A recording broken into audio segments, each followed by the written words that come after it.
নমস্কার, আমি মঞ্জু ভট্টাচার্য। আমার গল্প পাঠ আসরে আপনাকে স্বাগত জানাচ্ছি। আজ আমি পড়ে শোনাচ্ছি সুনীল গঙ্গোপাধ্যায়ের প্রথম আলো উপন্যাসের প্রথম খণ্ডের দ্বিতীয় পর্ব। মহারাজ বীরচন্দ্রের একপাশে হুঁকো বরদার, অন্য পাশে সুসজ্জিত ও সশস্ত্র কর্নেল সুখদেব ঠাকুর, পেছনে 9 জন পারিষদ। বিভিন্ন উপলক্ষে এই পারিষদদের মুখ বদল হয়। এই পারিষদ নির্বাচনের ব্যাপারে মহারাজ একটি নীরব প্রথা অনুসরণ করেন সব সময়। রাজকর্মচারী, সভাসদ ও প্রাসাদ বাসিন্দা আত্মীয় স্বজনের মধ্যে অনেকেই যার যার স্বার্থে মহারাজের কাছাকাছি ঘুরঘুর করতে চায়।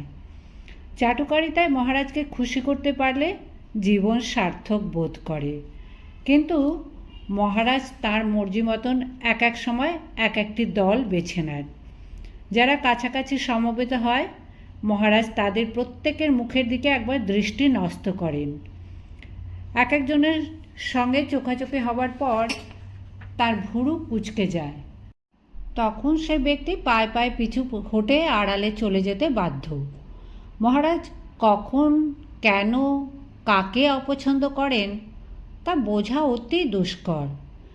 একদিন যার প্রতি ভ্রুকুটি করে দূরে পাঠিয়ে দেন, পরদিনই হয়তো সাগ্রহে তাকে কাছে ডেকে নিয়ে বিশ্রম্ভলাপ শুরু করে দেন। রাজা রাজরাদের ব্যবহারের ব্যাখ্যা কেউ দাবি করে না। কর্নেল সুখদেব ঠাকুর মহারাজের পরামর্শদাতা এবং প্রধান দেহরক্ষী। তিনি এবং একান্ত সচিব রাধারমণ ঘোষ তাঁর নিত্য সঙ্গী। গৃহশিক্ষক শশীভূষণ কিন্তু কখনো স্বেচ্ছায় রাজ সন্নিধানে আসার চেষ্টা করেন না। মহারাজ নিজেই কৌতুকের সঙ্গে লক্ষ্য করেছেন যে ওই মানুষটিকে না ডাকলে কখনো দেখা পাওয়া যায় না। ছবি তোলার ব্যাপারে মহারাজ প্রায় ওর কাছ থেকে সাহায্য নেন। আগে বীরচন্দ্র দাগেরো টাইপ ছবি তুলতেন, সেই সঙ্গে কোলোডিয়ান ওয়েট প্লেট ফটোগ্রাফিরও চর্চা করেছেন। সিলভার নাইট্রেটে ডোবানো কাঁচের প্লেট সঙ্গে সঙ্গে ক্যামেরায় ভরে ছবি তোলার অনেক ঝঞ্ঝাট।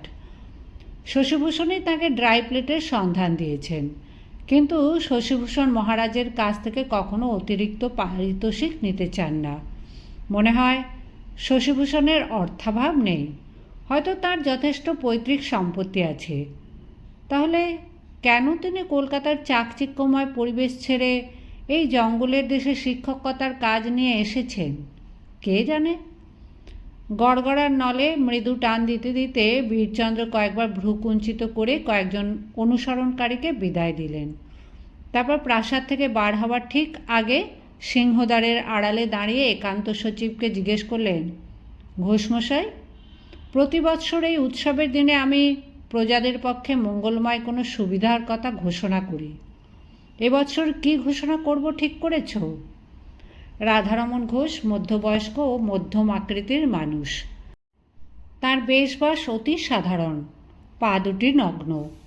তাকে দেখলে বোঝাই যায় না যে এ রাজ্যে তিনি এক অতি গুরুত্বপূর্ণ পদাধিকারী। তার নাকটি তীক্ষ্ণ নয়, কিন্তু কণ্ঠস্বর আনুনাসিক। তিনি বলেন, হ্যাঁ মহারাজ, একটি ঘোষণার কথা আমি আগেই চিন্তা করে রেখেছি। সেই ঘোষণায় আপনি শুধু ত্রিপুরা রাজ্যেরই গৌরববর্ধন করবেন না, সারা ভারতেও আপনার সুনাম ছড়িয়ে পড়বে। মহারাজ উৎসুকভাবে রাধারমণের দিকে তাকিয়ে রইলেন।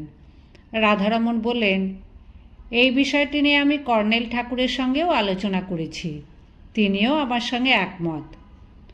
কর্নেল সুখদেব ঠাকুর সম্মতিসূচক মাথা নাড়লেন। বীরচন্দ্র জিজ্ঞেস করলেন, ঘোষণাটি কি? রাধারমণ বললেন, আপনি এখানেই সকলকে জানিয়ে দিন, আজ থেকে এ রাজ্যে সতীদাহ প্রথা রদ করা হলো। এই বর্বর প্রথা হিন্দু সমাজের কলঙ্ক।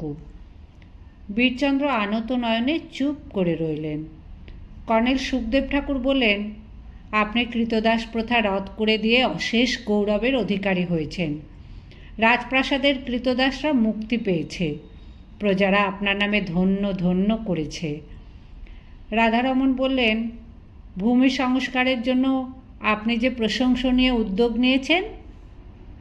তাকে থামিয়ে দিয়ে বীরচন্দ্র বললেন, না, এ ঘোষণা করা যাবে না।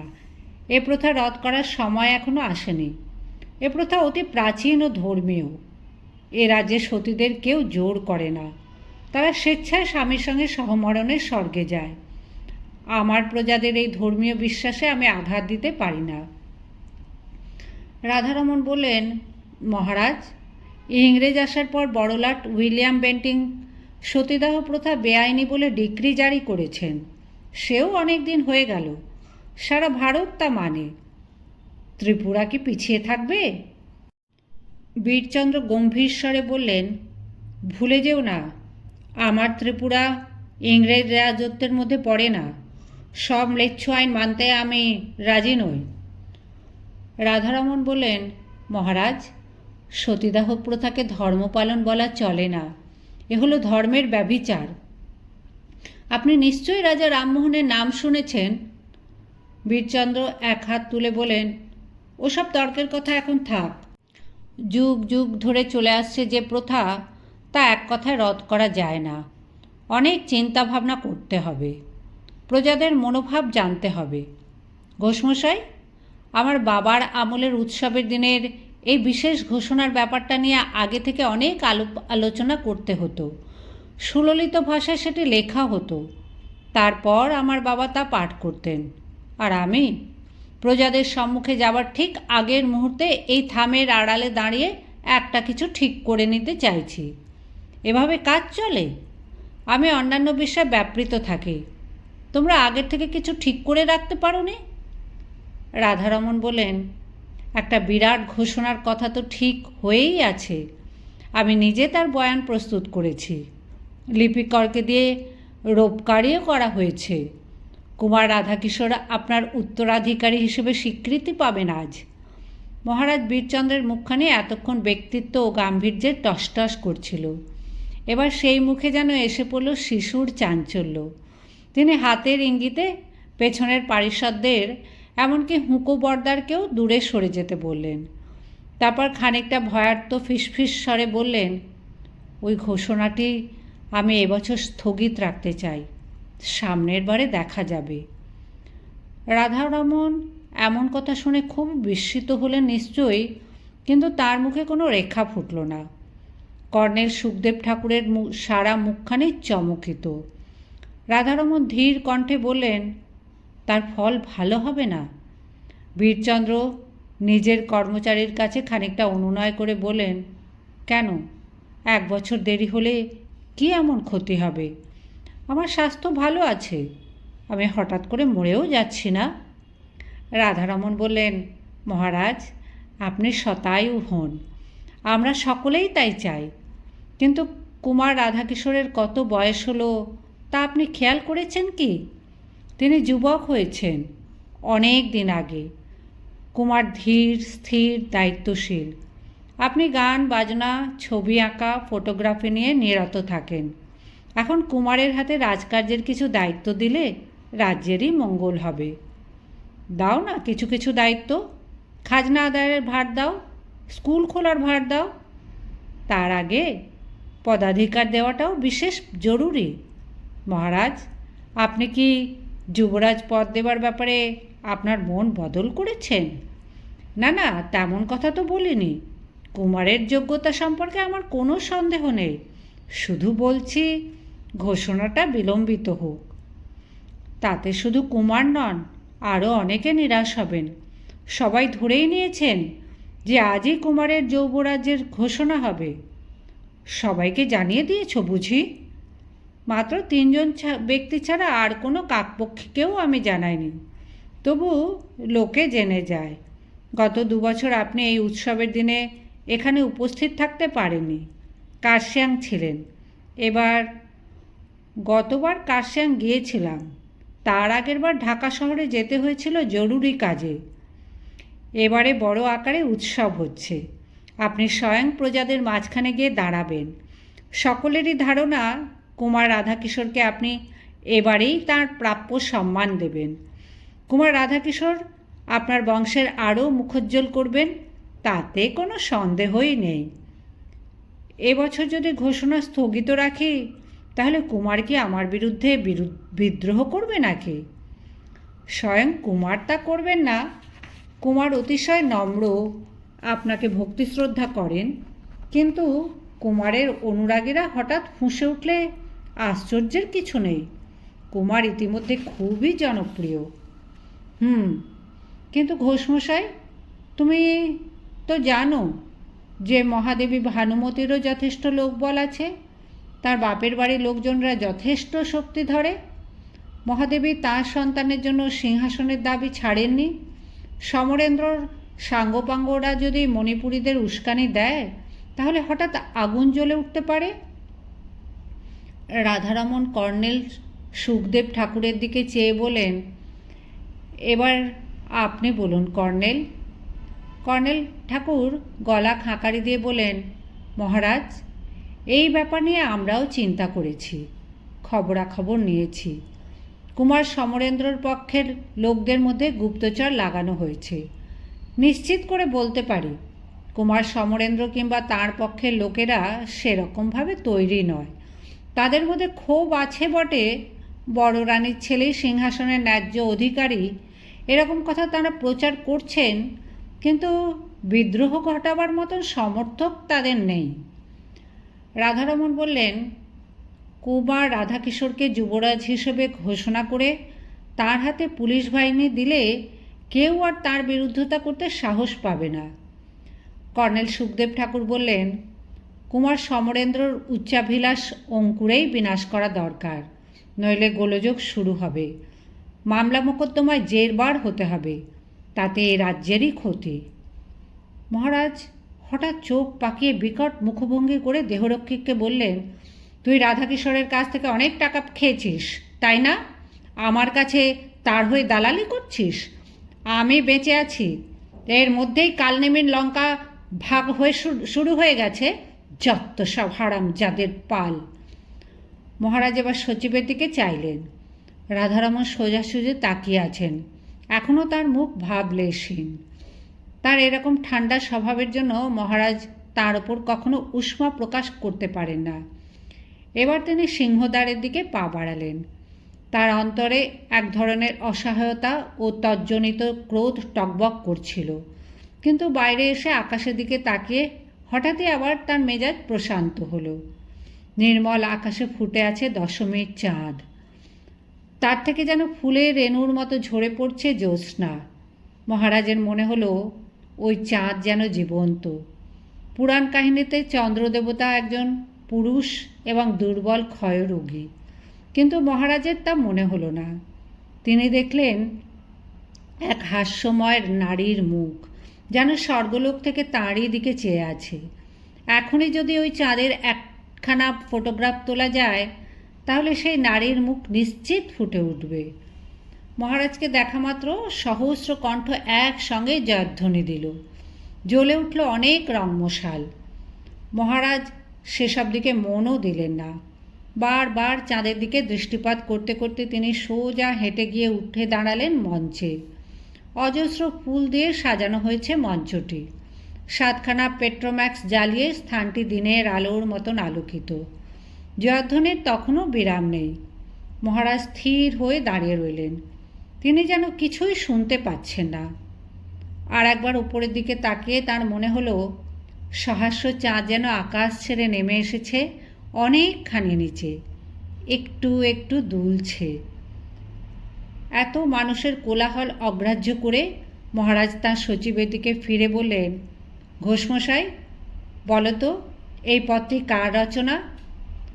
ওহে বিনোদ রায়, ধীরে যাও হে। যখন তখন যে মহারাজের এরকম ভাবান্তর হয় তা রাধারমণ বেশ ভালোই জানেন। ক্ষণমাত্র চিন্তা করে তিনি উত্তর দিলেন, মনে হয় যেন ভারতচন্দ্র। মহারাজ বলেন, পরের পত্রটি মনে আছে? বলো। রাধারমণ বললেন, অধরে মধুর হাসি, বাঁশিটি বাজাও হে। মহারাজ শুনে বলেন, হঠাৎ এই পত্রটি আমার মনে এলো কেন? আর একটু বলো। রাধারমণ বলেন, নবজলধর তনু শিখিপুচ্ছ, শত্রু ধনু পিত ধরা বিজুলিতে ময়ূরে নাচাও হে। মহারাজ সন্তুষ্ট না হয়ে আরও কৌতূহলী হয়ে বললেন, আরও বলো। রাধারমণ বললেন, সব মনে নেই, দেখি চেষ্টা করে। নয়ন চকর মোর দেখিয়া হয়েছে ভোর, মুখ সুধা কর হাসি, সুধায় বাঁচাও হে। মহারাজ উজ্জ্বল মুখে বলেন, এই মুখ সুধা কর, সুধা কর।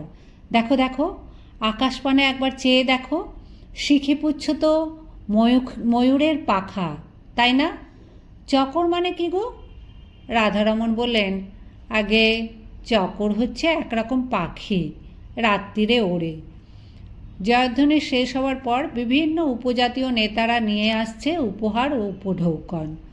জন্তু জানোয়ারগুলিকে রাজকর্মচারীরা সরিয়ে রাখছে এক পাশে। হাতির বাচ্চা এসেছে 11টা, 18টি হরিণ, 2টি চিতাবাঘের ছানা ও অনেক ময়ূর। শীত শুরু হলেই হাতি বিক্রি হবে কুমিল্লার হাটে, বাঘের বাচ্চা পাঠাতে হবে কলকাতায়। এদিকে বাঘ কেনার খরিদ্দার নেই। অন্যান্য দ্রব্যগুলি রাখা হচ্ছে মহারাজের পায়ের কাছে। তিনি বিভিন্ন দলপতির সঙ্গে সৌজন্য বিনিময় করছেন 2-একটা কথা বলে, কিন্তু বোঝা যায় তার যেন ঠিক মন নেই। উপঢৌকনগুলির দিকে তিনি চেয়েও দেখছেন না। মহারাজ এমনিতে বেশ লোভী ও ভোগী, কিন্তু কখনো কখনো হঠাৎ উদাসীন হয়ে যান। একজন দলপতি নেমে যাচ্ছে আর একজন উঠছে। এরই এক ফাঁকে মহারাজ রাধারমণকে জিজ্ঞেস করলেন, চাতক আর চকর কি একই পাখি? রাধারমণ বললেন, না মহারাজ, চাতক পান করে বৃষ্টির জল, আর চকর শুধু জ্যোৎস্না পান করেই তৃপ্তি পায়। মহারাজ বললেন, শুধু জ্যোৎস্না পান করে? বাহ বাহ বাহ, আমার রাজ্যে এই পাখি আছে, একবার দেখাতে পারবে? রাধারমণ বললেন, আমি নিজেও কখনো দেখিনি, এখানে ও পাখি পাওয়া যাবে না। মহারাজ বললেন, কেন পাওয়া যাবে না? আমার রাজ্যে নেই? খোঁজ নিয়েছ কখনো? শুধু মানুষের খোঁজ নিলেই হবে? ত্রিপুরায় কত রকম পাখি আছে তার একটা তালিকা বানাও, আমি কাল পরশুর মধ্যেই চাই। চকরও নিশ্চয় পাওয়া যাবে। কর্নেল সুখদেব ঠাকুর বললেন, মহারাজ, আমি যতদূর জানি। মহারাজ বললেন, চপ, তোর কোনো কথা শুনতে চাই না। রাধারমণ বললেন, মহারাজ, উপহার পর্ব শেষ হয়েছে, এবার তাহলে। মহারাজ সুখদেব ঠাকুরকে বললেন, কি বলবি বলছিলি, বল, জলদি বলে ফেল। সুখদেব ঠাকুর বললেন, আমি যতদূর জানি চকর নামে কোনো পাখি বাস্তবে নেই, আছে শুধু কবি কল্পনায়। মহারাজ দাঁতে দাঁত চেপে বললেন, কথা, কবিরা চোখে না দেখলে কল্পনা করে কিভাবে? গাঁজায় দম দিয়ে কল্পনা করে? নিশ্চয়ই এই পাখি কোথাও না কোথাও আছে।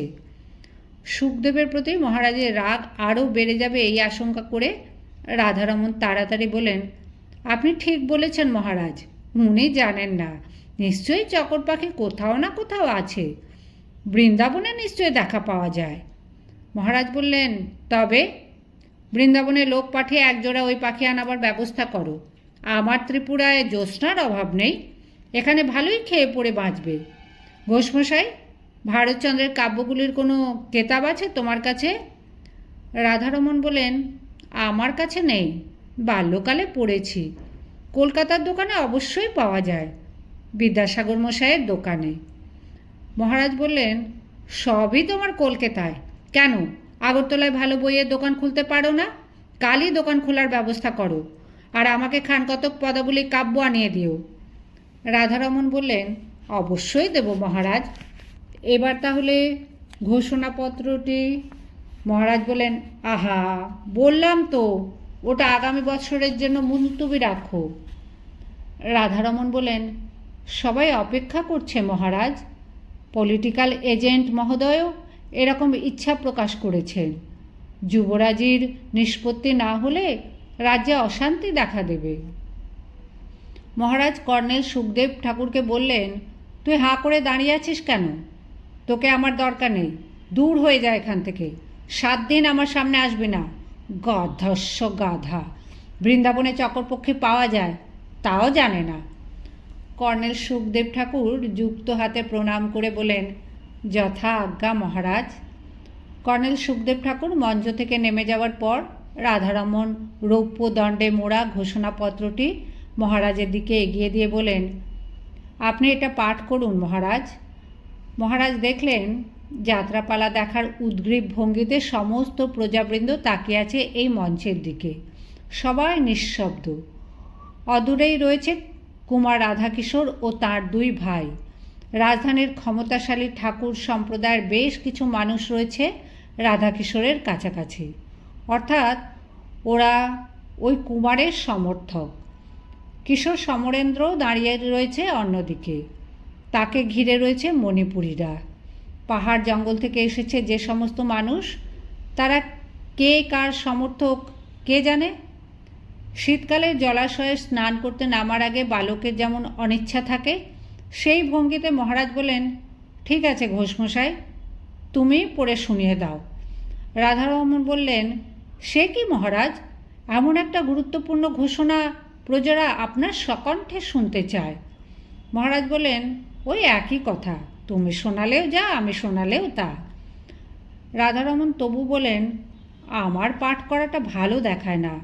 মন্ত্রীমশাই অসুস্থ বলে আসতে পারেনি, তাহলে অন্তত দেওয়ানমশাইকে ডাকা হোক। মহারাজ এবার দৃঢ় স্বরে বলেন, তুমি পড়তে চাও তো পড়ো, না হলে দরকার নেই। আমার ক্ষুধা লেগেছে, আমি এবার খেতে যাব। অগত্যা রাধারমণী পাঠ শুরু করলেন। চন্দ্রবংশীয় ত্রিপুরেশ্বর শ্রী শ্রী শ্রী শ্রী শ্রী বীরচন্দ্র মাণিক্য বাহাদুর মহারাজের আদেশক্রমে। মহারাজ বীরচন্দ্রের বুকের মধ্যে দুরু দুরু শব্দ হতে লাগলো। অচিরেই এই সংবাদ অন্তঃপুরে মহারানী ভানুমতির কাছে পৌঁছে যাবে। ভানুমতি নিশ্চিত ধরে নিয়েছিলেন যে মহারাজ এত তাড়াতাড়ি চূড়ান্ত সিদ্ধান্ত নেবেন না। কত আঘাত পাবেন তিনি। বাল্যকালের খেলার সঙ্গিনী ভানুমতি। এই জন্যই ভানুমতি মহারাজের পাশে থাকার জন্য জেদ ধরেছিলেন। ভানুমতির মুখের দিকে চেয়ে বীরচন্দ্র এমন ঘোষণা কিছুতেই করতে পারতেন না। রাজকার্যে স্নেহ ভালোবাসার দাম থাকে না। রাধাকিশোরকে ভবিষ্যৎ উত্তরাধিকারী নির্বাচন করা কি ঠিক হলো? বয়োজ্যেষ্ঠ হলেই যে সিংহাসনের উপযুক্ত হবে তার কি মানে আছে? তিনি নিজেই কি তার দুই দাদা চক্রধ্বজ আর নীলকান্তকে বঞ্চিত করে এ রাজ্যের শাসন ভার নেননি? ভানুমতিকে এখন তিনি কি সান্ত্বনা দেবেন? ভানুমতিকে বিদ্বিষ্ট করে এ রাজ্যে শান্তি রক্ষা করাও কি সম্ভব? পাশার দান পড়ে গেছে, আর কোনো উপায় নেই। ঘোষণা শেষ হওয়া মাত্রই তুমুল হর্ষধ্বনিতে বাতাস কেঁপে উঠল। মহারাজের ভ্রুদ্বয় কুঞ্চিত। তিনি এখনও আপত্তিসূচক মাথা নাড়ছেন। এর মধ্যেই তার খেয়াল হলো যে প্রজারা তার বিরূপ মুখভঙ্গি বুঝে ফেলতে পারে। তাই তিনি হুঁকুবরদারকে কাছে ডেকে গড়গড়ার নল ঠোঁটে লাগিয়ে ধূমপান করতে লাগলেন। এত জয়ধ্বনি শুনতেও তার ভালো লাগছে না। হঠাৎ তার শীত বোধ হলো, যেন কেউ কোথাও নেই। আদিম পৃথিবীতে তিনি একা দাঁড়িয়ে আছেন। শব্দ তরঙ্গ বাতাসের তরঙ্গে রূপান্তরিত হয়ে তার শরীরে ধাক্কা দিচ্ছে। মুখ থেকে নল সরিয়ে তিনি অসহায়ভাবে বললেন, ঘোষমশাই, ক্ষুধায় যে আমার পেট জ্বলে যাচ্ছে, আর কতক্ষণ? এবার আহারে বসার পালা। রাধারমণ সকলকে পথ ছেড়ে দাঁড়াবার জন্য ইঙ্গিত করলেন। মঞ্চ থেকে সদল বলে নেমে এলেন মহারাজ। এক জায়গায় গোল করে অনেকগুলি আসন পাতা হয়েছে। মাঝখানে জ্বলছে গোটা চারেক মশাল। সমস্ত উপজাতীয় নেতারা এখানে মহারাজের সঙ্গে বসবেন। পট্টবসনে সজ্জিত হলেও মহারাজের কোমরে ঝুলছে তার বংশের বিখ্যাত তলোয়ার। সেটার কথা মনে ছিল না। বসতে গিয়ে সেই তলোয়ারের হাতলের খোঁচা লাগলো তাঁর কোমরে। যন্ত্রণায় কোঁকে উঠতে গিয়েও কোনো রকমের সামনে নিলেন তিনি। একজন পরিচারক এসে মহারাজের সামনে একটি বৃহৎ রূপোর থালা পেতে দিতেই মহারাজ রক্তচক্ষে বলেন, এটা আবার কি? সরিয়ে নিয়ে যা। এই প্রত্যাখ্যানও অনুষ্ঠানের অঙ্গ। প্রতিবারেই মহারাজকে প্রথমে রূপোর থালা দেওয়া হয়। মহারাজ সরিয়ে নিয়ে যেতে বলেন। এই ক্ষুদ্র দৃশ্যটি আসলে অভিনয়। প্রজারা দেখতে পায় যে প্রতিদিন রূপোর থালায় অন্নগ্রহণে অভ্যস্ত মহারাজ আজ সকলের সঙ্গে সমান হয়ে কলাপাতায় খিচুড়ি খাবেন। মেজাজ খিঁচড়ে আছে বলে মহারাজ এই অভিনয়ে একটু বাড়াবাড়ি করে ফেললেন। মুখে বারণ করার পরেও তিনি বাঁ হাতের সজোরে ধাক্কা দিলেন পরিচারকটিকে। সে উল্টে পড়ে গেল। সমস্ত দলপতিদের খাদ্য পরিবেশন করা হয়ে গেলে মহারাজ প্রথম গ্রাস মুখে তুললেন। অন্যান্য বছর তিনি দলপতিদের সঙ্গে গল্পগুজব করেন, আজ তাঁর সেদিকে মন নেই। 2-3 গ্রাস খেয়ে তিনি থেমে গেলেন। খানিক আগেই তিনি প্রবল ক্ষুধা বোধ করছিলেন। এখন অনুভব করলেন যে আসলে তার আহারে রুচি নেই। খিচুড়ি তিনি বেশ পছন্দই করেন, রন্ধনও বেশ স্বাদু হয়েছে, কিন্তু মহারাজের আহারের ইচ্ছে চলে গেছে। তিনি পাত্র ত্যাগ করে উঠে দাঁড়াতে যাচ্ছিলেন। সচরাচর তিনি সৌজন্যের ধার ধারেন না, কিন্তু আজ একটা বিশেষ দিন। তিনি খাওয়া বন্ধ করতেই অন্য সবাই হাত গুটিয়ে নিয়েছে। এবার মহারাজ কাষ্ঠ হাসি দিয়ে বলেন, খাও হে খাও, তোমরা সবাই পেট পুড়ে খাও, তোফা রান্না হয়েছে। হুঁকো বর্দারকে ডেকে তিনি সেই অবস্থাতেই ধূমপান করতে লাগলেন আবার। 5 মিনিটের বেশি মহারাজ ধূমপান ছাড়া থাকতে পারেন না, তা সবাই জানে। সুতরাং এটা কারোর অস্বাভাবিক মনে হলো না। আহার পর্ব শেষ হতেই মহারাজ প্রাসাদের দিকে ফিরতে শুরু করলেন। আবার থমকে দাঁড়িয়ে পড়লেন কিছু দূর গিয়েই। সাংঘাতিক ভুল হয়ে যাচ্ছিল।